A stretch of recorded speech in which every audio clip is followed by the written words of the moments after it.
მოგესალმებით, ეს არის გადაცემა გარემო და ჩვენ, რომელიც ეძღვნება ტრადიციულად გარემოს პრობლემებს და ტრადიციულად კვირას 9-ის ნახევარზე გავდივართ ეთერში.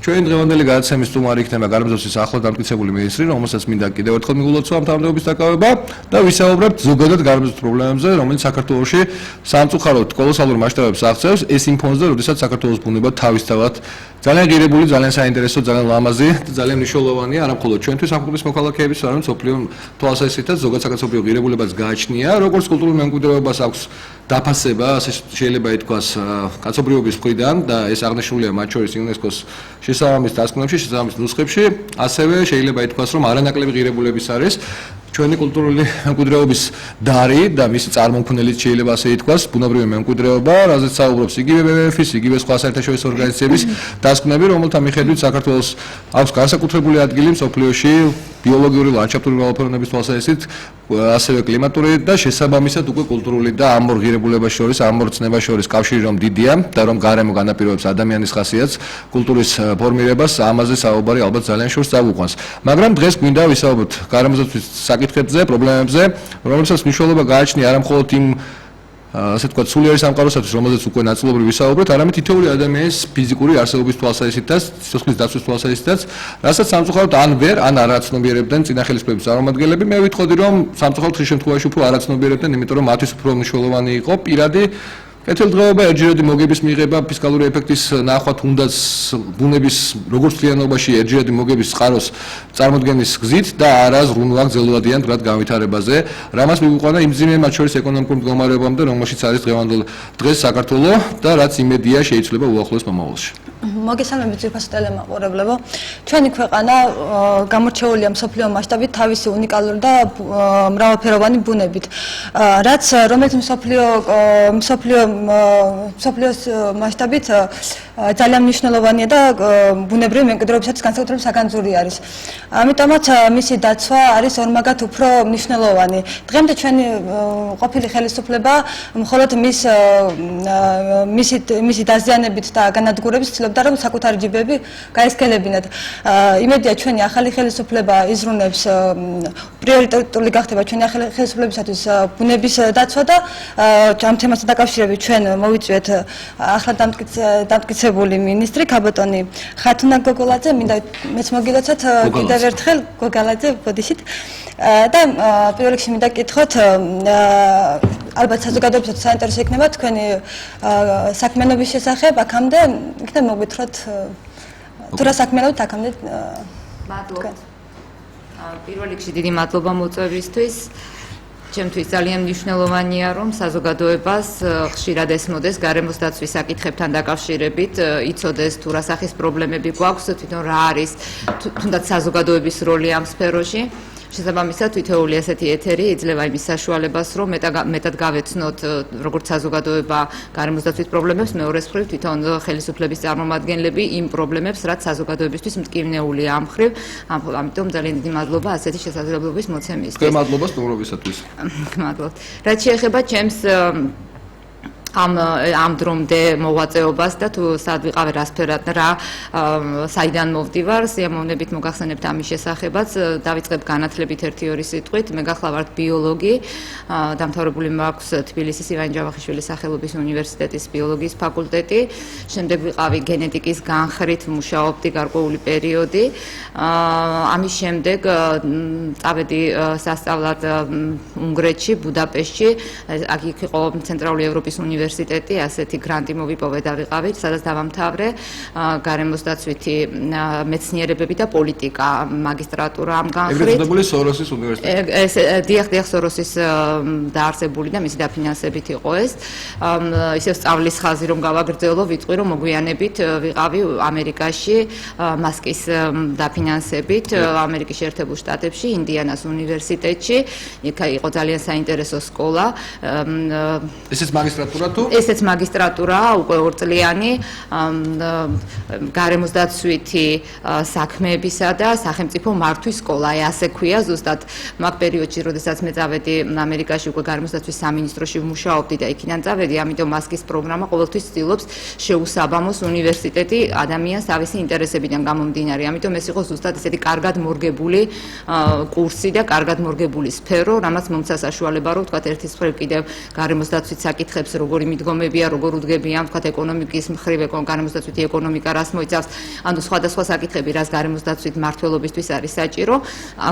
ძალიან დიდი გამოცდილება და ძალიან დიდი დადებითი როგორ თქვა დადებითი ემოციებით ჩამოვედით, შეიძლება ასე ითქვას იმ უნივერსიტეტიდან, იმიტომ რომ ძალიან მნიშვნელოვანი იყო.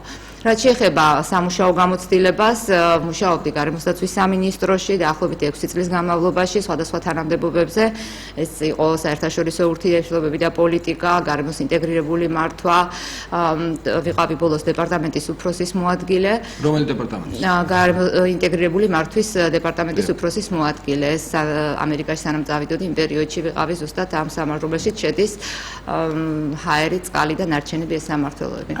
გასულ კაპიტან ხათუნა ზარი არის სტუდიაში და განმაგზავნებთ. გისმენთ? ნატურა როცა ინთება, ესე იგი მაყურებელი გვირეკავს და მათ პრიორიტეტი ჩვენ გන්න. კი ბატონო, ახალია და ვისწავლია. გისმენთ? საღამოშიდოვესა მოგესალმებით. გისმენთ? მანდან სტუმარი მზადდება ახალათანიშვილი ხათუნა მოგესალმები. ერთი შეკითხვა მაქვს. აჭარის რაიონის სოფელი მაჭახელაში უნდა გამოცხადებულიყო ეროვნულ პარკად გაგრძელდება. უკაცრავად ეროვნული რა? არა, ეროვნულ პარკად უნდა გამოცხადებულიყო. ცოტა ხმა ამაღლა ძალიან ცუდად ისმის იქნებ გავასწოროთ. უკაცრავად რა უნდა გამოცხადებულიყო? ეროვნულ პარკად მაჭახელის ხეობა. გასაგებია. როი ფადას ნიშნავენ მგონი დირექტორა. თუ მსმენიათ. რა მოიხსნა ცუდად ისმის ტექნიკური პრობლემა როგორც ჩანს და ეროვნულ პარკად უნდა გამოცხადებულიყო და ვინ მოიხსნა? დირექტორი. ნიშნულიყო უნდა როინ მაგმაძე გადაი. არის რა? აი ძალიან ცუდად ისმის და არ ვიცი თქვენი ბრალია თუ აქაური პრობლემაა რამე. ესე იგი მაჭახელასთან დაკავშირებით იყო შეკითხვა როგორც მე გავიგე და რაღაც პრობლემები იყო როგორც ჩანს კადრების თვალსაზრისით და ხომ არ გსმენიათ რამე ამის შესახებ? არა, ჯერჯერობით ამის შესახებ ნამდვილად არ მსმენია. ერთი კვირაა დაახლოებით, რაც სამინისტროში მივედი და ვეცნობი მთელი ეს პერიოდი მიწვრილია ძირითადი საქმიანობა არის, რომ გავეცნო თანამშრომლებს სტრუქტურას, არსებულ პრობლემებს, გარდა ამისა, ამაზე ალბათ ცოტა მერეც ვისაუბრებ. ამიტომ ეს საკითხი ჯერ არ მსმენია, ჩემამდე არ მოუტანიათ და თუ რაღაცა ისეთია მნიშვნელოვანი შემიძლია ჩავინიშნო და დამინტერესო, თუმცა კითხვას კარგად ვერ ხო, რაღაც ტექნიკური პრობლემა იყო, იქნებ თხოვოთ ჯგუფსაც თუ არის საშუალება რომ ჩვენგან გავასწოროთ, თუ არა და შეიძლება მაყურებლისგან იყოს ეს პრობლემა. ხათუნა იქნებ მოკლედ დავასწოროთ თქვენი ბიოგრაფიის თაობაზე და სხვა საკითხებზეც გადავიდეთ. ნუ პრინციპში სხვა საკითხები უფრო საინტერესო ალბათ მაყურებლისთვის, უბრალოდ მოკლედ გეტყვით რომ საინტერესო რომ ახალი ხარ საჯარო პოლიტიკაში და უნდა გიცნობდნენ უფრო კარგად. ბოლო პერიოდში, ბოლო 4 წლის განმავლობაში მუშაობდი ეუთოს პროექტი იყო და პრომოგვიანებით კიდე ასევე ეუთოს მიერ ადმინისტრირებული ინიციატივა, ასეთი გარემო და უსაფრთხოების ინიციატივა და მისი ეროვნული კოორდინატორი ვიყავი საქართველოში. ანუ ყველი ჩემი საქმიანობა იყო გარემოს დაცვასთან დაკავშირებული, იყო სხვადასხვა კუთხით. თუ რას მოიცავდა ამაზე მოკლედ ჩემ გომ, ეხლა მაყურებელია ისევ ეთერში. გისმენთ? ხო, მოგესალმებით ბატონო და მივესალმებით თქვენ სტუმრებს. მე მინისტრ მაგას ერთი შეკითხვა. როგორც მისი საუბრიდან გამომდინარეობს, უკვე ძირითადი ხალბატონი ყოფილა სააკაშვილის კადრი და იმ დროს, როდესაც ხათიძე ხელმძღვანელობდა ბუნების გარემოს დაცვას, იქ ხდებოდა ძალიან დიდი კორუფციები. ეს ყველაფერი გასაგებია. რა სიტყვა ამის შესახებ? მადლობთ. გასაგები. გაიცხადოთ მაგასოხი რა ვიცი როგორ გითხრათ? კი, ნუ არ ვიცი რატომ დაასკვნა მაყურებელმა რომ მე ვიყავი სააკაშვილის კადრი, მე მაშინ უფრო კიდევ განვარტავდა გარემოს დაცვის სამინისტროში მუშაობა მე დავიწყე, როდესაც ჩამოვედი უნგრეთიდან 2001 ჯერ კიდევ შევარდნაძის დროს, მაშინ ასეთივე წარმატებით შეიძლება ითქვას რომ ვიყავი შევარდნაძის კადრი. ნუ მე მინდა აბსოლუტურად სრული სინდისით ვთქვა რომ არასდროს არავისი კადრი არ ყოფილვარ, არც მაშინდელი, არც შემდეგი თავი თუ რა მე ვთქვათ ჩემი კარიერული წარმატება მქონია, ეს ყოფილა მხოლოდ და მხოლოდ იმიტომ რომ სულ ამ სფეროში ვიყავი და ამით დაინტერესებული და ყოველთვის ვცდილობდი რომ კარგად მემუშავა და რაღაცაში გამოვდგომოდი საქმეს. უბრალოდ ეს გაურკვეველია რატომ? კი ბატონო, უბრალოდ ეს ალბათ იმის ბრალია რომ ჩვენთან სამწუხაროდ არსებობს ტრადიცია იმისა რომ ადამიანები ხშირ შემთხვევაში ნიშნებიან თანამდებობაზე არა პროფესიული ნიშნით, არამედ პოლიტიკური ნიშნით, პოლიტიკური ერთგულების ნიშნით და ამიტომ შევება ხოლმე ამდენი შეკითხვა. ერთ-ერთ კითხვას დავამატებდი ამ შემთხვევაში, უშუალოდ თქვენგან იგივე მაყურებლის აზრი რომ გავაგრძელოთ, რა ფორმით ხდებოდა ხოლმე დაფიქსირება პოზიციისა, მაშინ როდესაც არ ეთანხმებოდით იმ პოლიტიკას, რომელიც ტარდებოდა იგივე ხაჩიძის მმართველობის პერიოდში, შემდეგ 6 მინისტრი გამოიცვალა, უბრალოდ კლიანობაში ჯამში 6 მინისტრი გამოიცვალა ამ სამინისტრომ, ხოლო სააკაშვილის მმართველობის პირობებში კიდევ ერთი იყო. ნინო ჩხობაძე მანამდე, აი თქვენი პოზიციის დაფიქსირება რა ფორმით ხდებოდა, იქნებ ეს განმარტოთ და იქნებ ამან გასცეს პასუხი ამ შეკითხვას. მოგახსენებთ, სამინისტროში 2006 წლამდე ვმუშაობდი, თუ როდესაც სამინისტროს თანამშრომელი ხარ, რა თქმა უნდა, თუ ხედავ რომ რაღაცა არასწორად არის, მე არასდროს არ ყოფილ ვარ იმ პოლიტიკის მომხრე, რომ მე ვარ სამინისტროში, ამიტომ მე არ შემიძლია ამაზე რამე ვთქვა. ყოველთვის სამინისტროში მუშაობის პერიოდში რაღაცა საკითხთან დაკავშირებით თუ იყო ესეთი ჩემი მხრიდან პროტესტის განცდა, ეს ყოველთვის მიმქონდა ზემოთ, თქვათ ჩემს ზემოთ მდგომ ორგანო იგივე სამინისტროში ვამბობ და ყოველთვის ვცდილობდი რომ დამერწმუნებინა რომ ეს ასე არ იყო. ეს იყო დახცევით წარმატებას. სამინისტროში მუშაობის პერიოდში მინდა გითხრათ რომ ახლა მე ძირითადად მუშაობდი როგორც გითხარით საერთაშორისო ურთიერთობების და პოლიტიკის განხრით და საერთაშორისო ურთიერთობების მხრივ გეტყვით იმას რომ გარემოსდაცვის სამინისტროს მოყოლებული ჯერ კიდევ ქალბატონი ნინო ჩხობაძის პერიოდიდან იყო საგარეო საქმეთა სამინისტროს შემდეგ პირველ ადგილზე მდგომი, რომელსაც ჰქონდა ესეთი გახსნილი საერთაშორისო ურთიერთობების თემატიკიდან გამომდინარე. თუმცა ეს თანდათან დამძიმდა და ბოლოს ძალიან დამძიმდა, გეტყვით ამასაც, გეთანხმებით აბსოლუტურად, მაგრამ ეს განსაკუთრებული დამძიმება სწორედ ხდებოდა 2006 წლის შემდეგ, თანდათან როცა წავიდა, მე მას სამინისტროში აღარ ყოფილ ვარ.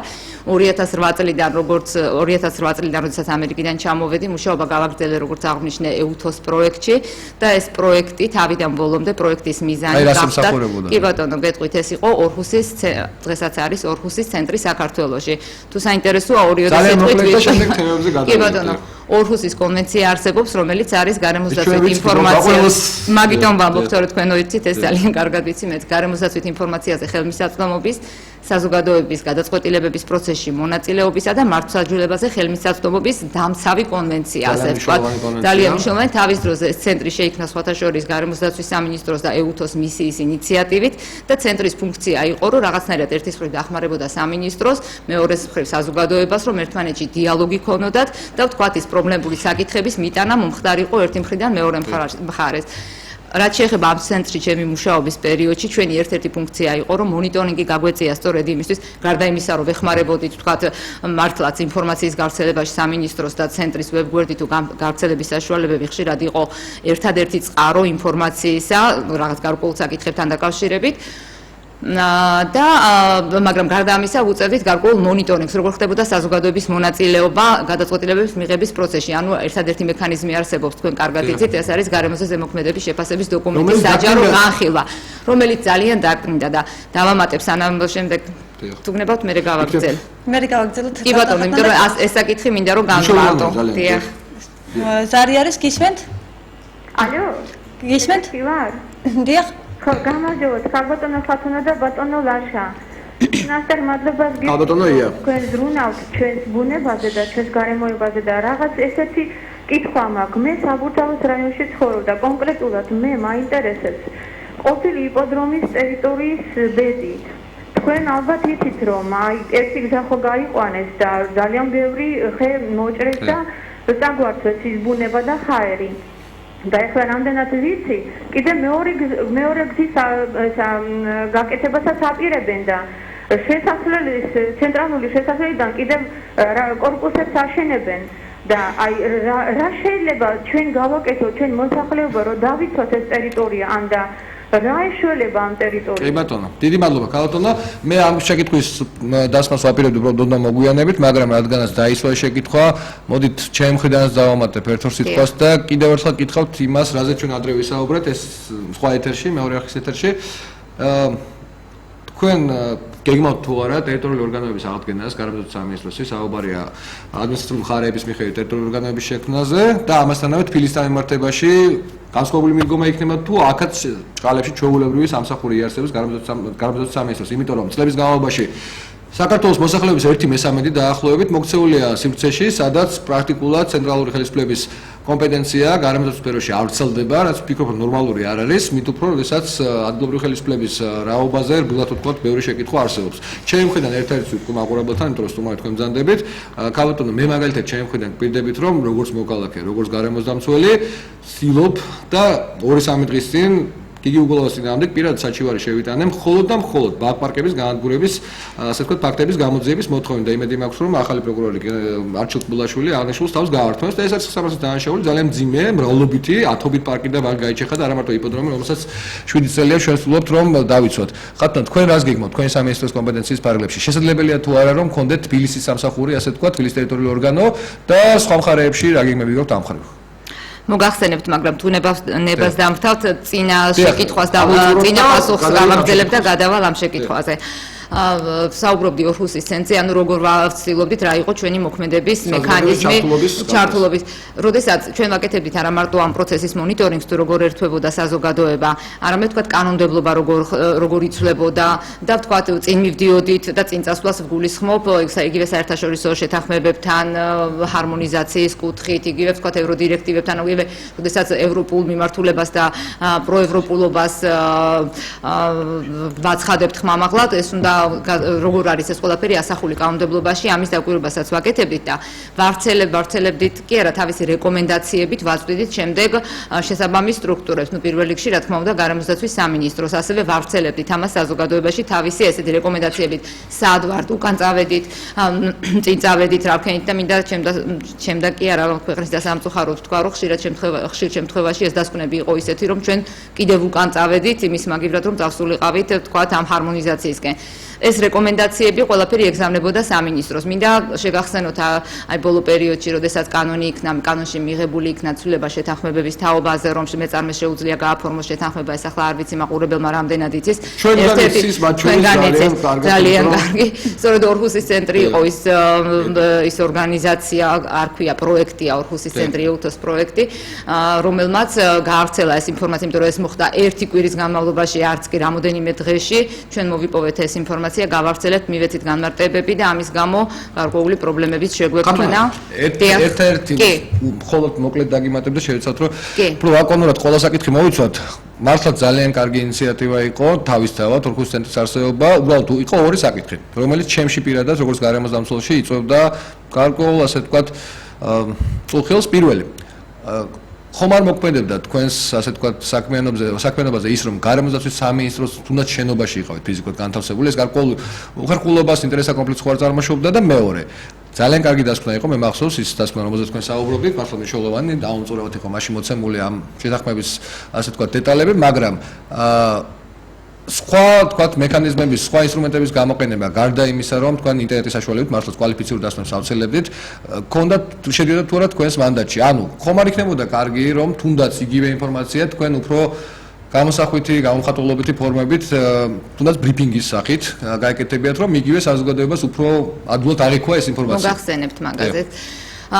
სამინისტროში ყოფნა მე ვთვლი რომ არ იყო პრობლემა, იმიტომ რომ ეს პირიქით ჩვენ მქონდა იცით სადაც იყო ორჰუსის ცენტრი და პლუსი მქონდა ის რომ ცალკე შესასვლელი მქონდა აბსოლუტურად და სხვა არ არის და არა თქვა ესე იცით როგორ იყო ორჰუსის ცენტრის დაარსების იდეა გახდათ ის თავიდან როდესაც შეთანხმება მოხდა სამინისტროსა და ეუთოს მისიას შორის გახდათ ის რომ მომხდარიყო დახმარებოდა სახელმწიფოს ეს ეუთო ამ კონვენციის განხორციელებაში შესაბამისად ნიშა ჩვენ ვიყავით შუაში, ჩვენ აი ზუსტად ესე, ჩვენ ვიყავით შუაში. პროექტი არ ქონდა. და განხორციელებელი ვინ იყო პროექტის? ეუთო. ეუთოს მისია. და ნუ ეუთოს წარმოვადგენდით, ნუ ამიტომ შესაბამისად ახლა მეორე კითხვის, მაგ კითხვის მეორე პასუხსაც გადავდივარ. ეს ბრიფინგის და ამის მოწყობა განსაკუთრებით რომ ეუთოს მისია გავიდა მოგეხსენებათ 2009 წლის 1 ივნისიდან მისია აღარ იყო და ამ პროექტის განხორციელება ხდებოდა გარემო და უსაფრთხოების ინიციატივის ქვეშ, ანუ ეს რთულია ძალიან შეიძლება დაიბნეს მაყურებელი, ანუ რაღაც ფორმით ხდებოდა. მით უმეტეს ეს ჩვენ ნებისმიერი ბრიფინგი თუ სხვა საკითხი უნდა შეგვეთანხმებინა აუცილებლად ეუთოსთან. ეს ძალიან ართულებდა, იმიტომ რომ ეუთო აქ აღარ იყო ავსტრიაში და ეს ძალიან დროში გაწელავდა, ამიტომ ამას ვერ ვაკეთებდით. კაპიტან ხათუნა სარია სტუდიაში გისმენთ და იპოდრომზეც გისმენთ? ალო? გისმენთ? თუ შეიძლება? ჭადრები რომ არის თბილისში დაანაგვიანებს თბილისს არ შეიძლება სხვა ხეთ შევწყალო სხვა კი ბატონო, დიდი მადლობა შეკითხვისათვის, თუმცა ესე მარტივად ეს არ ხდება, როგორც ზოგიერთ გონია. ხართ ისე იგივე თემის გაგრძელებაა პრაქტიკულად და აი, რას აპირებთ თბილისთან მიმართებაში, როგორც სამინისტრო, როგორც სტრუქტურა ამ სფეროში დაკავებული მნიშვნელოვანი საკითხებით. მართალია ჩვენ ამ თემაზე ადრეც გქონდა საუბარი და მაშინაც თქვი და ახლაც მინდა გავიმეორო რომ გარემოს დაცვის სამინისტროს ის პოზიცია, როდესაც სამინისტროს მომართავდნენ რომ თბილისში ეს იჩეხება, ასე ხდება, ისე ხდება და თქვა სამინისტროს იურიდიულად მართლაც ამ წუთას არ აქვს ამასთან დაკავშირებით ბერკეტები, იმიტომ რომ ეს არის თბილისის მერიის განკარგვაში არის და იურიდიული ბერკეტი არ არსებობს. ასეთ მდგომარეობაში სამინისტრო ყოველთვის ამბობდა, რომ ეს ჩვენს კომპეტენციაში არ შედის. მე მინდა რომ დავარღვიოთ რაღაცნაირად ეს, რომ ეს ჩემი საქმე არ არის, იმიტომ რომ გარემო თბილისში იქნება თუ ქუთაისში თუ ტყეში, ყველგან გარემოა და ვთქვათ ეს აი ასეთი ფართო გაგები და თავისთავად რასაკვირველია. ჩემთვის ცნობილია ეს იპოდრომის პრობლემაც. ყოველთვის ვამბობდი, რომ იქნება რაღაცა გზები გამოვძებნოთ მერიასთან თანამშრომლობის ან რაღაც ფორმატი შეიქმნას, სანამ ვთქვათ რაღაც უფრო ისეთ ქმედით მექანიზმის შექმნაზე გადავალთ და სანამ რაღაცა ისეც გავაკეთებთ, რომელიც უფრო მეტ ბერკეტებს მისცემს გარემოს დაცვის სამინისტროს, თუნდაც იგივე თბილისთან მიმართებაში. აი ამ დღეებში ვაპირებ გარკვეული მიმართვის გაკეთებას თბილისის მერიისადმი, რომ და ნუ ამას ნახავთ, არ მინდა წინასწარი ის გავაკეთო ამასთან დაკავშირებით, რაც შეეხება ტერიტორიულ ორგანოებს, ეს ტერიტორიული ორგანოების გაუქმება ძალიან ესეთი მოუქნელი გახადა სამინისტროს ფუნქციონირება რეგიონებში. შესაბამისად, ეს აუცილებლად უნდა აღდგეს რაღაც ფორმით, მაინც მაგაზე მიმდინარეობს ძალიან ბევრი მსჯელობა, დამიჯერეთ, კონსულტაციებს გავდივართ ყველგან, ვისაც პრობლემა შეექმნა ამის გამო, ვინც წინააღმდეგი იყო, ვინც მომხრე იყო ამის, რომ მივიდეთ რაღაც ისეთ ოპტიმალურ ფორმამდე, რაც მოგცემს საშუალებას, რომ ინფორმაციას არა მარტო ვფლობდეთ, არამედ ამ გარემოს დაცვის კუთხიდან რეგიონებში მაცხოვრებელი ხალხისთვისაც ისევე უზრუნველყოფდეთ გარემოს. ანუ ეს ესეთი საკითხია, რომელზეც მიმდინარეობს მუშაობა და რაღაც პერიოდში უფრო ესეთი ნათლად გავაცნობ საზოგადოებას ყველაფერს ამის. მადლობთ კაპიტან ხატუნა, ზარი არის სტუდიაში, გისმენთ? გამარჯობათ. გამარჯობათ. თქვენთან გარემოს დაცვის მინისტრია რა, ახალი? დიახ. სტუმრა. მე მაქვს იმ ადამიანთან ერთი ასეთი შეკითხვა. მან ასეთი რამ ბრძანა ახლა როცა უსმენდი რომ ბევრი რამ დანაშაული არისო ჩადენილია. შეუძლია თუ არა ხალბატონს გამოასწოროს ეს დანაშაული ყველა და შეუძლია თუ არა გაკიდული ტყეები დაუბრუნოს საქართველოს. თუ შეიძლება მაყურებლის შეკითხვაზე პასუხად კაპიტან ხატუნა და შემდეგ კითხვას დაგისვამთ მის და კი ბატონო.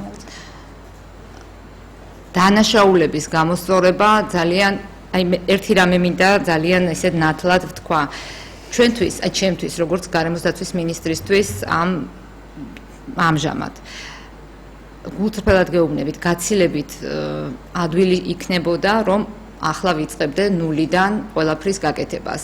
ეს იქნებოდა რთული, მაგრამ არსებობს უამრავი გამოცდილება, მაგრამ უფრო ადვილი შეიძლება ყოფილიყო ამ ყველაფრის აწყობა. გაცილებით რთულია მდგომარეობა, როდესაც საქმეს იწყებ უკნიდან, გაფუჭებული საქმეებიდან. ეს გაფუჭებული საქმეები ნაწილს გავეცანი, ნაწილს ჯერ ვერ გავეცანი, იმიტომ რომ ერთი კვირაა, რაც რეალურად ამ ყველაფერში ჩახედვის საშუალება მომეცა. ჩემი მიზანი და დანიშნულება ეს სრული, იმიტომ რომ ჩემთვის ეს არის ძალიან დიდი ნდობა, ძალიან დიდი პასუხისმგებლობა, რომ ვარ გარემოს დაცვის მინისტრი.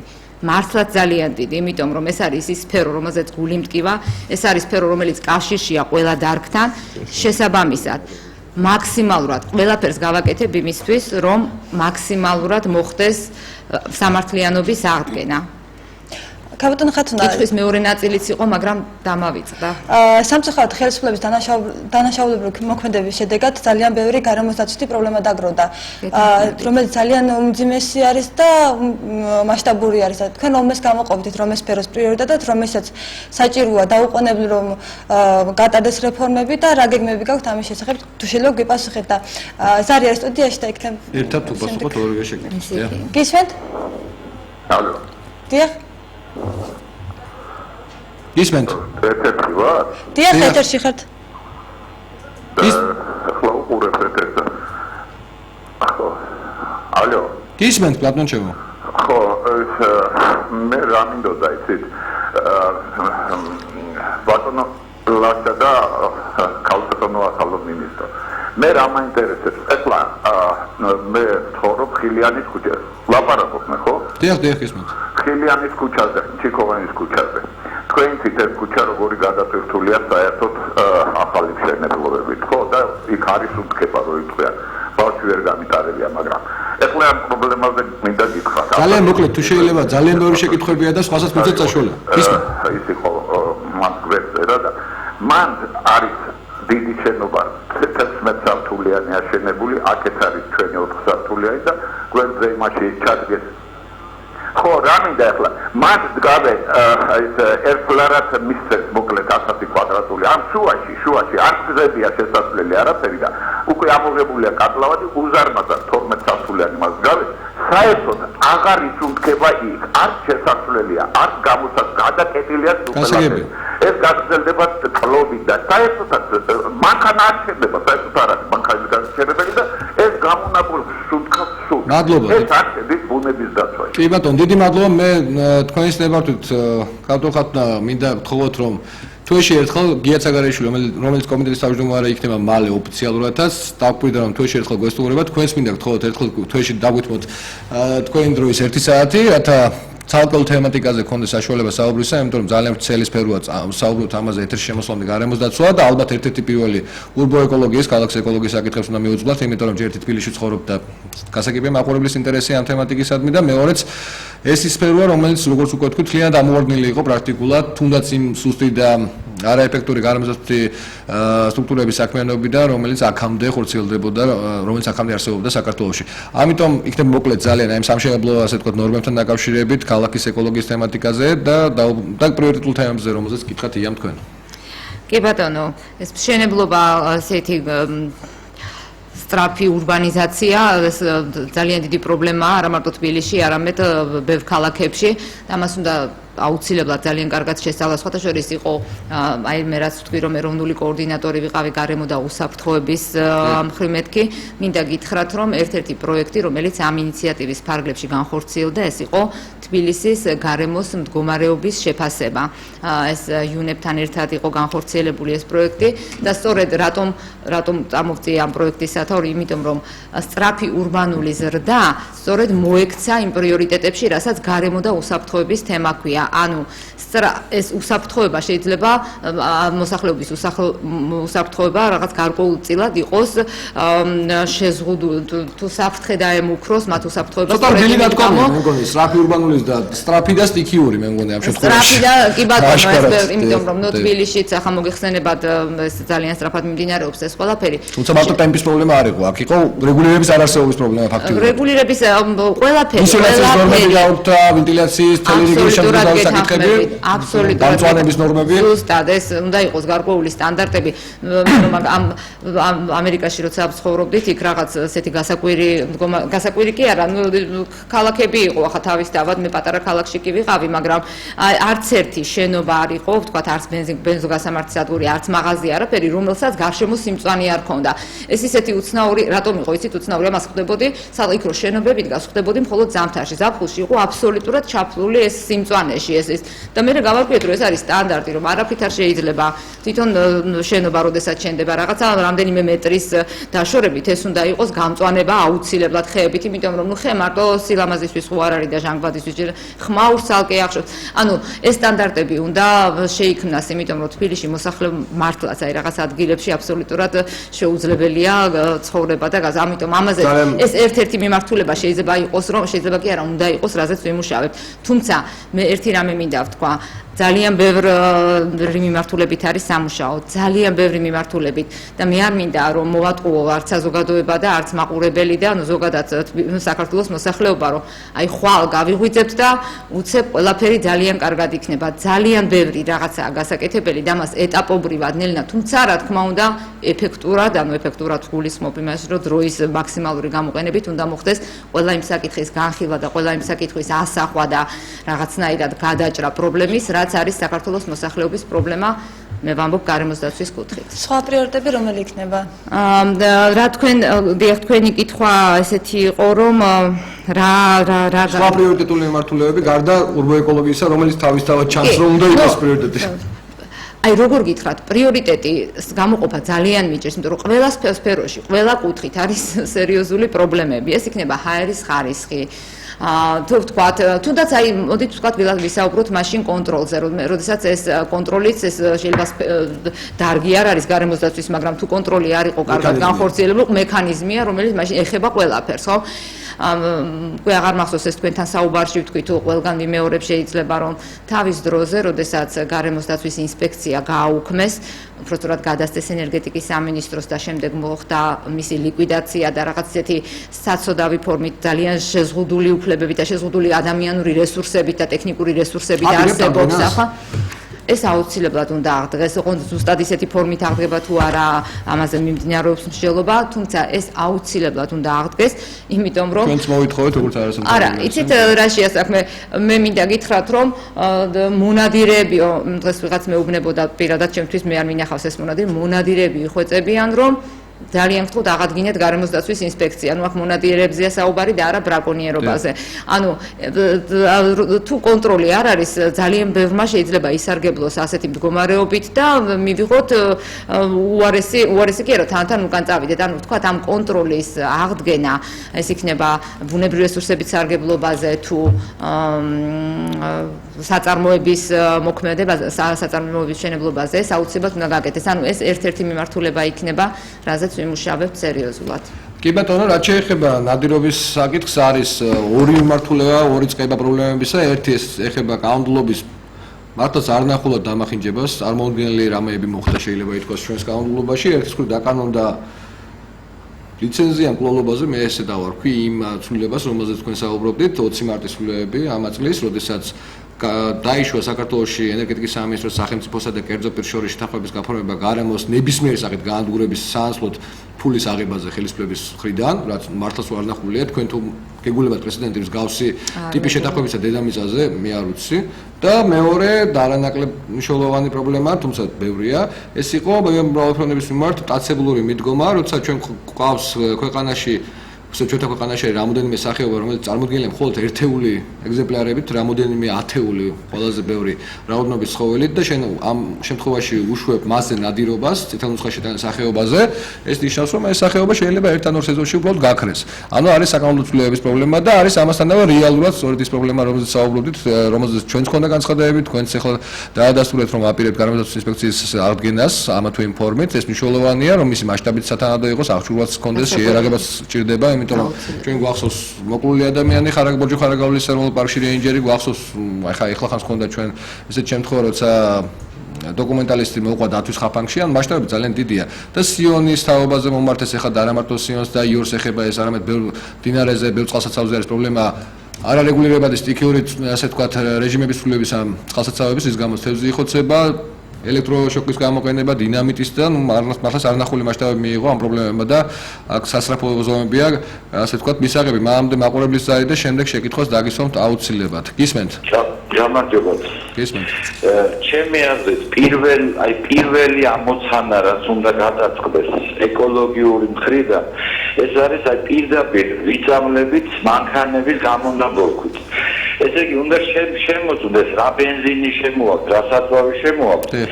უბრალოდ თქვენ თუ არ ვიცი, მე ძალიან ხშირად ვიწამლები ამითი, იმიტომ რომ პირდაპირ მიწევს მანქანებთან გვერდზე ჩავლა და თქვენც თუ ესეთ მდგომარეობაში ხარ, არ ვიცი, მანქანა რო გაივლის პირდაპირ საწამლავის სუნსტოვებს. აი ხუთავი. გასაგებია, დიდი მადლობა. გასაგებია თქვენ შეკითხვა, გთხოვთ ყველას რომ მოკლედ დავსვათ შეკითხვები, არსი გასაგებია და ამიტომ აპატიეთ რომ ხანდახან ნაადრევად შეგაწყვეტინებთ, უბრალოდ დრო არ ყოფნის საწვავის ხარისხი. გამოვხატოთ თქვენი ინფორმაციით დღეს აზერბაიჯანის შემოტანილი საწვავი. შეესაბამება თუ არა თუნდაც საქართველოში მოქმედ არც თუ მაღალი სტანდარტის, ასე ვთქვათ, ნორმებს, რომელიც არსებობს ამ სფეროში, არის თუ არა ის დაბინძურებული ტყვიით, ან სხვა მძიმე მეტალებით და როგორ შეიძლება ამ პრობლემის მოგვარება იმ ფონზე, როდესაც ფასის პრობლემა არსებობს რეალურად საწვავზე, ანუ შეიძლება ითქვას, რომ თვალს ხუჭავდა წინა ხელისუფლება მისი სათანადო ორგანოები დაბინძურებაზე, პროფესიონალისტ ინფორმაცია გვაქვს ჩვენ. რა უნდა გააკეთოს სახელმწიფომ, რომ რეალურად ფასსა და ჯანმრთელობას შორის ბალანსი იყოს დაცული. კარგი შეკითხვა. დიდი მადლობა. ეს ძალიან ერთ-ერთი რთული საკითხია, იმიტომ რომ მოგეხსენებათ, თბილისის ჰაერი საკმაოდ დაბინძურებულია და დაბინძურების მთავარი წყარო აქ სწორედ ავტოტრანსპორტია. და ამას ორი პრობლემა არის, ორი მიზეზია უпростоრად ამ პრობლემის, ერთი თვითონ საწვავის ხარისხი და მეორე მოძველებული მანქანების პარკი, ასეთ ავტოპარკი. ანუ ამ არც ერთი მიმართულებით არ გვაქვს კარგად საქმე კონტროლის თვალსაზრისით. სტანდარტები რამდენადაც ვიცი, არსებული სტანდარტები ეს რამდენად შეესაბამება ვთქვათ ევროპული ქვეყნების სტანდარტებს, ამას ვერ გეტყვით, მაგრამ დირექტივებს და ამას ვერ გეტყვით, ამას ნამდვილად, თუმცა არ ამგონია რომ შეესაბამებოდეს, მაგრამ ამას გადამოწმება უნდა.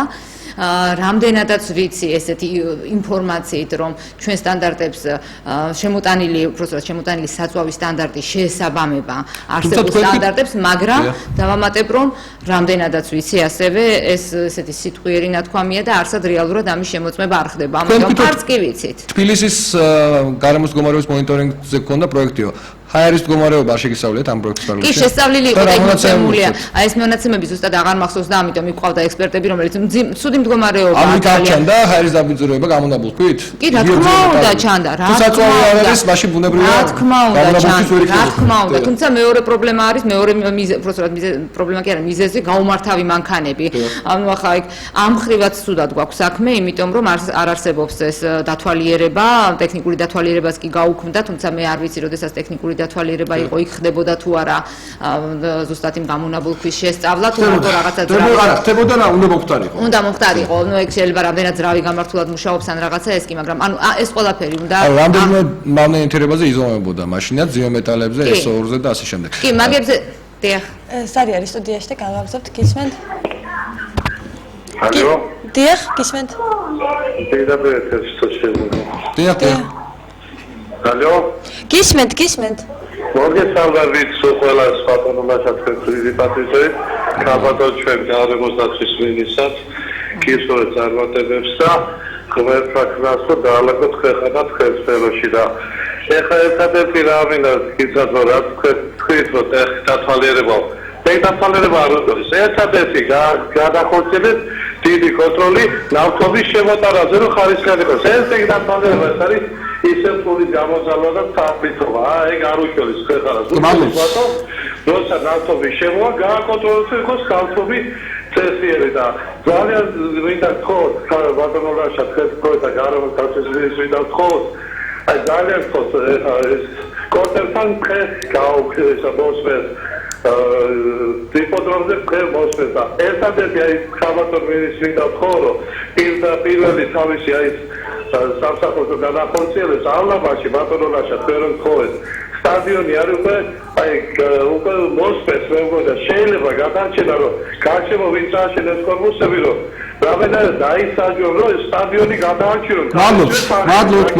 მადლობთ. იქნებ კი ბატონო, მართალი ბრძანდებით სტადიონთან მიმართებაშიც და ყველა სხვა ობიექტთან მიმართებაშიც პირადად მე რაც შემეძლო ეს იყო ის რომ მივმართე გენერალ პროკურორს კონკრეტული საჩივრით, კონკრეტულ ნუსხას მაქსიმალურად დეტალურს მე მას მივაწვდი და თვითონ ამ ორგანოს კომპეტენცია რომ ჩემს გარეშეც დამატებით გამოიძიეს სხვა ობიექტების თაობაზე. კაპიტანმა ამ შეკითხვაზე პრაქტიკულად უკვე პასუხი გაცადა, ამიტომ მხოლოდ ერთ თემას დღეს ვერ მივუძღვნით გადაცემას და გვაპატიეთ. მოდით დავუბრუნდეთ სტრუქტურულ საკითხებს სამინისტროში, რაც ძალიან მნიშვნელოვანია, იმიტომ რომ ყველაფერი იწყება ასე ვთქვათ პროგრამით, რომელზეც მე მუშაობდი ამ შემთხვევაში, რომელიც კაპიტანს გარკვეულწილად წინაპირობა უნდა გახდეს შემდეგ მოქმედებებისათვის, შემდეგ ეს უნდა ისახოს სტრუქტურაში. სტრუქტურული თვალსაზრისით რა ხდება, კაპიტანხატნა იყო გარკვეული შეიძლება ითქვას თითქოს წინააღმდეგობრივი განცხადებებიც კონკრეტულად ეკონომიკურ რესურსებთან მიმართებაში, უბრალოდ ბუნებრივ რესურსებთან მიმართებაში, ჩვენ ინტერაქტივის შეკითხვაც კი დავსვით ჩვენ ასეთი ჩვენ გადაცემაში, რომელშიც საუბარი ჰქონდა პირდაპირ ამ საკითხზე, სადაც ვიკითხეთ მაყურებლებისაგან, თუ რას ფიქრობდნენ ისინი, ვინ უნდა იყოს, რომელი ორგანო უნდა იყოს პასუხისმგებელი ბუნებრივ რესურსების მართვაზე, მათ შორის ლიცენზიების გაცემაზე. ამ შემთხვევაში პროგრამისა და მაყურებლის აზრით დაემთხვა 130 იყო ბოლო მონაცემებით 130 მონაწილე თვლიდა რომ გარემოს სამინისტროს უნდა ეკუთვნოდეს ლიცენზირების საკითხი, 2 მონაწილე თვლიდა რომ ენერგეტიკის სამინისტროს და 1 მონაწილე აი ესეთი კატეგორიული იყო ჩვენ მაყურებელი, 1 მონაწილე თვლიდა რომ უნდა ყოფილიყო ეკონომიკის სამინისტროს განმავლობაში. ეხლა რა მდგომარეობაა? გადაწყდა ეს საკითხი საბოლოოდ თუ კიდევ იწვევს რაღაც შიდა დაპირისპირებებს? შეიძლება ასე იყოს. ანუ 130 ადამიანი თვლიდა რომ გარემოსდაცვის მოგახსენეთ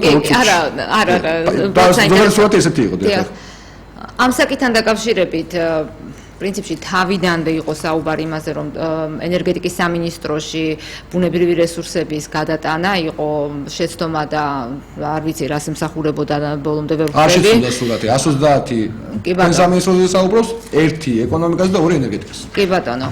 გარემოსდაცვის არის ქვეყნები, მაგალითად ახლა მე რაღაც ხშირად მომყავს ამერიკა, მაგრამ იგივე ამერიკაში ამერიკის ესეთი სამინისტრო EPA, ანუ გარემოსდაცვის სააგენტო, რომელიც სამინისტროს დონის ფედერალური ეს მხოლოდ გარემოსდაცვის საკითხებით არის დაკავებული. დაცვას რაც შეეხება დაბინძურება და მასში შედის წყალი, ჰაერი, ნარჩენები, რადიაციაც არის. მარტო დაცვის საკითხით არის, თქვა ბუნებრივ რესურსებს არ განკარგავს. იქ თქვა ბუნებრივი რესურსები სხვადასხვა სააგენტოებში არის გადანაწილებული და თქვა მუშაობს ეს სისტემა ასეც. ეს ბევრნაირი მოდელი შეიძლება იყოს იმის თუ სად შეიძლება იყოს ბუნებრივი რესურსები. ჩვენს რეალობაში ბუნებრივი რესურსები ენერგეტიკის სამინისტროში ეს იყო აბსოლუტურად აბსურდული რაღაცა. იქ მაგალითად დაცული ტერიტორიები რაღაც შინაგან საქმეთა სამინისტრო თუ რაღაც ასე ქვია, უბრალოდ კარგად ვერ ვთარგმნი ქართულად, რომელსაც პოლიციასთან არაფერი კავშირი არ აქვს, ასწორედ რაღაც რესურსებით და დაცული ტერიტორიებით იქ შედის და ასეთ საკითხებით. იქ სხვანაირი მოწყობაა.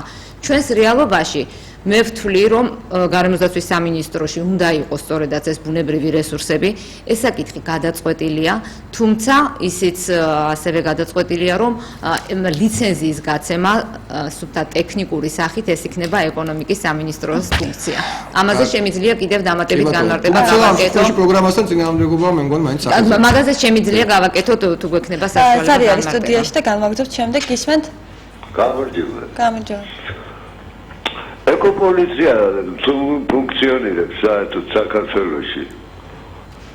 მადლობთ და სამწუხაროდ მოდით ესე შევთანხმდეთ მაყურებლებს მიმართავ ამ შემთხვევაში დღევანდელ გადაცემაში ძალიან ბევრი ზარი იყო, ყველას დიდი მადლობა. დავჭერ სულ 15 წუთი ბევრი საკითხი და გთხოვთ რომ მოდით დღევანდელ გადაცემაში მეტი ზარებს ვეღარ მივიღებთ, იმიტომ რომ სასაუბრო კიდევ ბევრია. და ბოლო 15 წუთი დაგვიქმეთ უკვე ჩვენ და მინისტრს რომ პასუხების გაცემის საშუალება გქონდეს. დიახატნა ამაზე საუბრობდით რომ რატომ უნდა იყოს ლიცენზირება ეკონომიკის სამინისტროში. მაშინ როდესაც ჩემი აზრით ყოველ შემთხვევაში და იმიტომაც პროგრამას მინდა ხაზგაუსვა მარტო ჩემი მომზადებული არ არის, ის ეხება იმ კონცეფციას, რომელიც თან ავტორებთან ერთად მომამზადე, იყო დიდი ჯგუფი საკმაოდ, მას ქვია საქართველოს გარემოსდაცვითი კონცეფცია. ჩვენი მიდგომა ეფუძნებოდა იმას, რომ გარემოს დაცვითი ფუნქციების მატარებელი ორგანიზაცია თქვენი სამინისტრო შემთხვევაში კონცეპტუალურ დონეზე უფრო მეტად დაიცავს ბუნებას, ვიდრე ის ორგანო, რომელიც არის ორიენტირებული ეკონომიკურ განვითარებაზე, მხოლოდ და ფისკალური მოგების მიღებაზე. თუნდაც ზელვადიან პერსპექტივაში. ანუ ამ შემთხვევაში გარკვეულწილად ეს არსებითი საკითხია და არა მხოლოდ ტექნიკური. რატომ ხდება რომ შეიძლება შეიცვალოს ეს მიდგომა და თუნდაც დაპირებებთან პრობლემა იყოს? ბატონ ლაშა, ვიკამათოთ ამ თემაზე, ეს ნამდვილად შეიძლება იყოს კამათის თემა.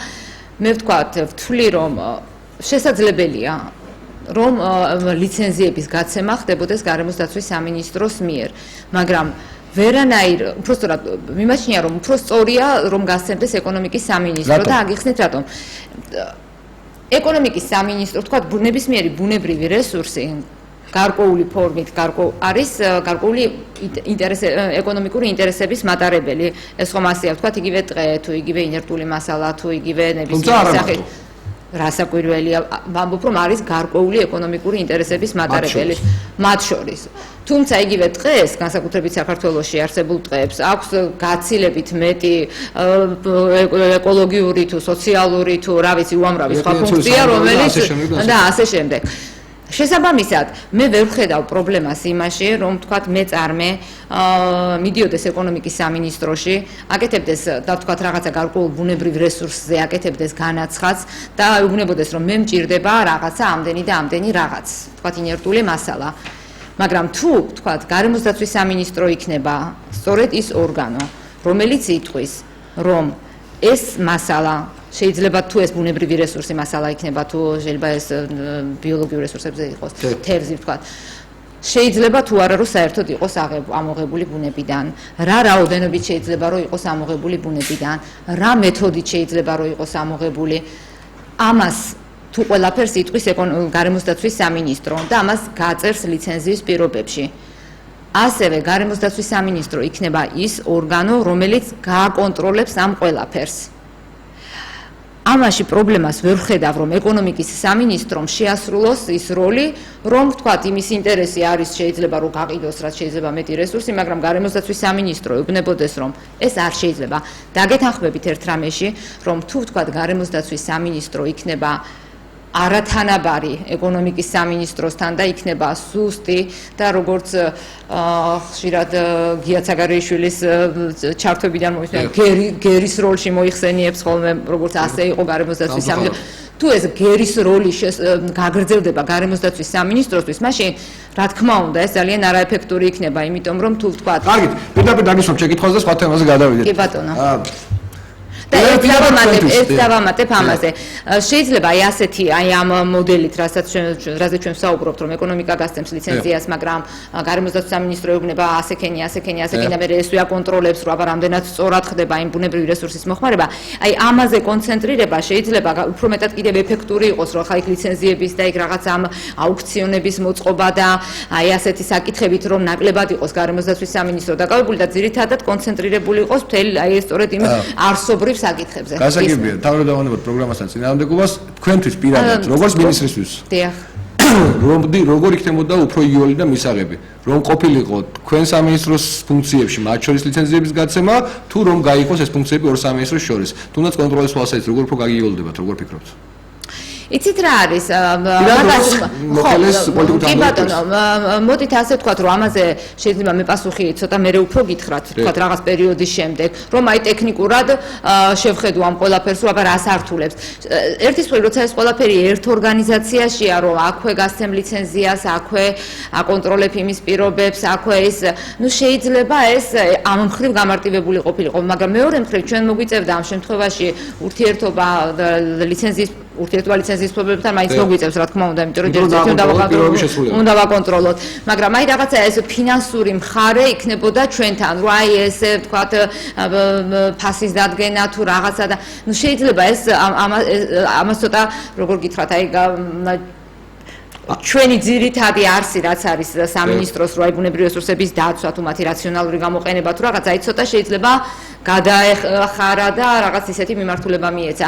ნუ არ ვიცი მოდით ეს კითხვა ჩაინიშნეთ ბატონო ლაშა და მიძახეთ თქვენ საფეთერში რამდენიმე თვის შემდეგ, როდესაც ეს სტრუქტურა ასეთი ფორმით განხორციელდება და მე ასე თვეში ერთხელ გვირდებით როგორ სტუმრები? თვეში ერთხელ ამასთან დაკავშირებით საერთოდ თვეში ერთხელ მე მაქსიმალურად ვეცდები, მე მინდა გითხრათ არის თქვენ ნახევარში ერთხელ შევთავაზეთ რომ ანგარიშვალდებული იყოთ მაყურებელთან. არა, აუცილებლად მე უფრო მე რაღაცა კონკრეტული ვადები დავთქვათ, იმიტომ რომ გია მაგალითად დაგვირდა თვეში ერთხელ. ჩვენ კარგია რომ გამჭირვალობა იყოს. თუნდაც თქვენ ნახევარში ერთხელ იყოს თქვენ შემთხვევაში. კი ნუ ვთქვათ კი ბატონო, თვეში ერთხელ რაღაც სიახლე გვექნება იმ სიახლეს ვიყავ და თვეში ერთხელ უნდა იყოს სიახლე თუ სიახლე არ გქონდა არა, თან იმის თქმა მინდა რომ ახლა თქვენ ნახევარში თუ სიახლე უნდა გქონდეს უკვე რაღაცა სიახლე და საქმელი ამდენი დრო არ კარგი უნდა გქონდეს. უნდა გქონდეს ამდენი დრო არ არის რომ თქვენ ნახევარში იგივე ამ რელსებს ტრიალებდეთ რომ ისე თუმცა უფრო მეცვლებებს მინდა გითხრათ სადღაც იანვრის შემდეგ როცა რაღაცა სტრუქტურულად და ორგანიზაციულად უფრო ჩამოყალიბებული იქნება. კაპიტან ხათნა დამეთანხმებით რომ ტყის რესურსების მართვის სფეროში უმძიმესი მდგომარეობა გასხვისებულია ტყის უნიკალური მასა და არ ხდება ტყის ადგენთის სამუშაოები, პარაზიტებისგან დაცვის სამუშაოები. როგორია თქვენი პირველი ნაბიჯები ამ მხრივ და იქნებ უამბობთ მაყურებელს რას აპირებთ პირველი ნაბიჯები თქვენ ამ სფეროსთან დაკავშირებით? კი ბატონო, ტყე ესეთი პრობლემაა, რომელიც რაც ამ სფეროში ვარ კი არა, მე მგონი ბავშვობიდან მოყოლებული მესმის რომ ეს და ვერ მოგვარდა ეს საკითხი. რა თქმა უნდა, პრობლემა ძალიან ბევრია. აქ ბატონმა ერთ-ერთმა სმენელმაც დარეკა და ამ გაყიდულ ტყეებს. ტყეები გაყიდული არ არის, თუმცა გაცემული არის გრძელვადიანი სარგებლობით. ეს ანუ გაყიდვა როგორც ესეთი მაინც სახელმწიფო საკუთრებაშია, მაგრამ გრძელვადიანი პერიოდით არის გაცემული. თავი ნებისმიერ შემთხვევაში იქ არის ლიცენზიის პირობები, რომელიცაც უნდა ძალიან კარგად შესწავლა. მოგეხსენებათ, რომ ეს ჯერ არ არის ჩვენ სამინისტროს დაქვემდებარებაში, მაგრამ გასაპირებთ ამაზე ვაპირებთ. ბატონო აპირებთ დაიბრუნოთ ეს დეპარტამენტი თქვენ ტყის მართვის დეპარტამენტი ასე ვთქვათ? ტყის დეპარტამენტი იქნება ჩვენი სამინისტროს დაქვემდებარებაში. ინვენტარიზაცია მომავალ წელს გადავიდეთ კონკრეტიკაზე. ინვენტარიზაცია რაც ასევე პროგრამითაც და ისედაც მნიშვნელოვანი იყო და რაზეც ვარ თქვა სამწუხაროდ წინახელისმებრ აიღო და კრედიტი დააბრუნა საერთოდ ჩათვალა რომ არ ჭირდებაო რაც იყო დანაშაული. სოფლიო ბანკის კრედიტული. კრედიტი არა, მინდა გითხრათ რა. ნაწილობრივ გრანტი იყო, ნაწილობრივ კრედიტი. მე მგონი საერთოდაც გრანტი იყო. ნაწილი იყო კრედიტი, ნაწილი გრანტი. ორივე კომპონენტიდან შედგებოდა, დაბრუნებული იქნა, შემდეგ მოთხოვნა იყო რომ ჩვენ გვჭირდება ჯიპები და ავეჯი და არა, ასე ვთქვათ, ტყის ინვენტარიზაცია, რაც ვარი უთხრეს და წაიღეს საბოლოო ჯამში შესახები უკან. საერთოდ დანაშაული იყო, როგორ შეიძლება რაიმეს გაყიდვა ან თუნდაც გამოყენება, თუნდაც ეკოლოგიური, თუნდაც ეკონომიკური დანიშნულება, თუ არ იცი რა არის ეს და რა რაოდენობით არის. ქაღალდზე 99 წლის მონაცემებით მანიპულირებენ დღემდე, ამის შემდეგ გავიდა 23 წელი და ჩვენ არ ვიცით რა დარჩა, რა გადარჩა ჩვენი დღეებისაგან. მომავალ წელს, აი ამ წლის ბიუჯეტში, რომელიც ახლა მალე უნდა განიხილოს, პარლამენტმა აი ეს ერთ-ერთი ის საკითხი, რომელზეც ჩვენ ალბათ მოგვიწევს საუბარი, იმედია, იმიტომ რომ მართლაც მნიშვნელოვანია, სამწუხაროდ ყველაფერს ჭირდება ფინანსები, მათ შორის გარემოსდაცვას საკმაოდ დიდი თანხები ჭირდება. დაიწყება თორე საქართველოს ტყეების კომპლექსური ინვენტარიზაციის სამუშაოები. ჩვენ ვიცით რომ მხოლოდ 6 რაიონში არის დღეისათვის ინვენტარიზაცია მეტნაკლებად ბოლომდე მიყვანილი, დანარჩენ ასე ვთქვათ 60 რაიონში არ არის ფიზიკურად ეს სამუშაოები განხორციელებული. თუ დაიწყება და რა მასშტაბში შეიძლება პირველ წელს გაწყვეტს ეს? როგორც ბრძანეთ, მიმდინარეობს მუშაობა ბიუჯეტზე, ჩვენ ვამუშავებთ ამ პროსტად რაღაც ხალხს ხვდებით და ეს რაღაც შეიძლება მოკლე პერიოდში უნდა გავაკეთოთ, რომ სამინისტრო სტრუქტურა დავდოთ და აქვე გეტყვით, რომ ჩვენ ვაპირებთ ამ კვირაში პროსტად ორშაბათიდან და კონსულტაციების გამართვას არასამთავრობო სექტორთან, მათთან შეხვედრას, რათა მათი მოსაზრებაც გავიგოთ, თუნდაც იგივე სამინისტრო სტრუქტურასთან დაკავშირებით და ყველაფერი ამ თუ სამინისტროს თანამშრომლების, თუ სხვა ექსპერტების, თუ არასამთავრობო სექტორის, აი ყველას შეჯერებული პოზიციის და მოსაზრებების საფუძველზე უნდა ძალიან მოკლე პერიოდში დავდოთ სამინისტრო ინვენტარიზაციაზე თავისი ბიუჯეტით მივდივარ ახლა მანდეთკენ. დრო გვიმთავრდება. მაგიმისგან შესაბამისად, ნუ ბიუჯეტზეც უკვე უნდა კი არ დაიწყოს და ძალიან მოკლე პერიოდში ჩავდოთ ეს ყველაფერი. ამაზე მინდა გითხრათ, რომ ძალიან აქტიური კონსულტაციები გვაქვს ფინანსთა სამინისტროსთან. უნდა დავუსაბუთოთ ამ ყველაფრის აუცილებლობა და მე ძალიან დიდი იმედი მაქვს რომ ფინანსთა სამინისტრო მოეკიდება ამას გაგებით, იმიტომ რომ როგორც თქვით, ჯერ ერთი პროგრამაში წერია ინვენტარიზაციის შესახებ. ჩვენ ხვდებით სხვადასხვა ექსპერტებს და ვარკვევთ იმას, რომ აი როგორი სახის ინვენტარიზაცია, ანუ ხომ რა მეთოდით შეიძლება რომ იქნებ.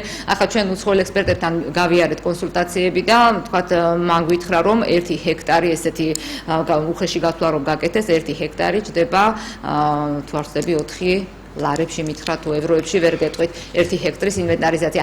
ანუ შესაბამისად მინდა თქვა რომ ეს არის საკმაოდ დეკემბერში გვიბასკოთ ამაზე. ხან აი ზუსტად მეორე რომ ჯერ ვერ გვიბასკოთ დეკემბერში გვიბასკოთ. თუმცა ამის სურვილი არის, მაგრამ ყველაფერი ეს კომპლექსში უნდა გამიხილოთ, იქ ბიუჯეტი, სტრუქტურა და ამის და ერთი შეკითხვა რომლის გარეშე არ შეიძლება დღევანდელი გადაცემა დავასრულოთ, დიდი ხესები. დიდი ხესებზე იგივე პროგრამაში არის კონკრეტული აკრძალვა. დიდი ხესებზე და ატომურ სადგურებზე. რეალურად ამის შემდეგ იყო კახკალაძის რამოდენიმე გამონათქვამი, რომელიც არ ეწინააღმდეგებოდა, შეიძლება ნაწილობრივ ეწინააღმდეგებოდა ამ ასე ვთქვათ დათქმას.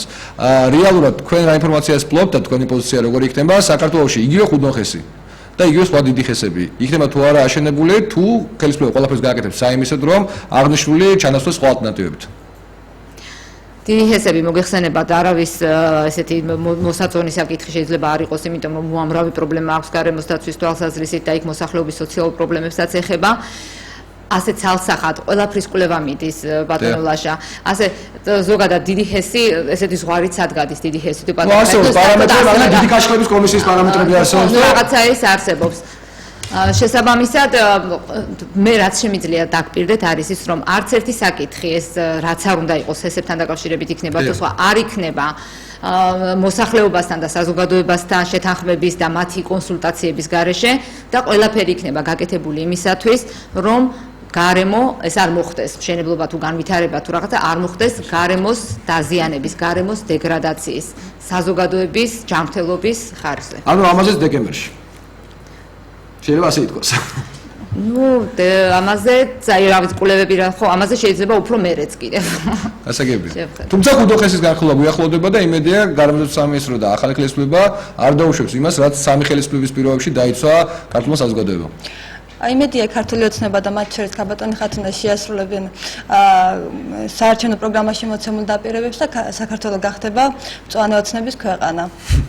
დიდი მადლობა ხათუნას სტუმრობისათვის. ველით მას დეკემბერში უკვე ზუსტად თქვენ ნახევრის თავზე უსურვოთ მას წარმატებები და მართლაც თითოეული ჩვენგანმა არა მარტო ხელისუფლებას, არამედ საკუთარ თავსაც მოვთხოვთ მაქსიმუმი გავაკეთოთ ზუსტად იმისათვის, რომ ქართული ოცნება გახდეს ამასთანავე მწვანე ოცნება და ახდენილი მწვანე ოცნების ქვეყანაში ვიცხოვროთ. კარგად ზამდებოდეთ.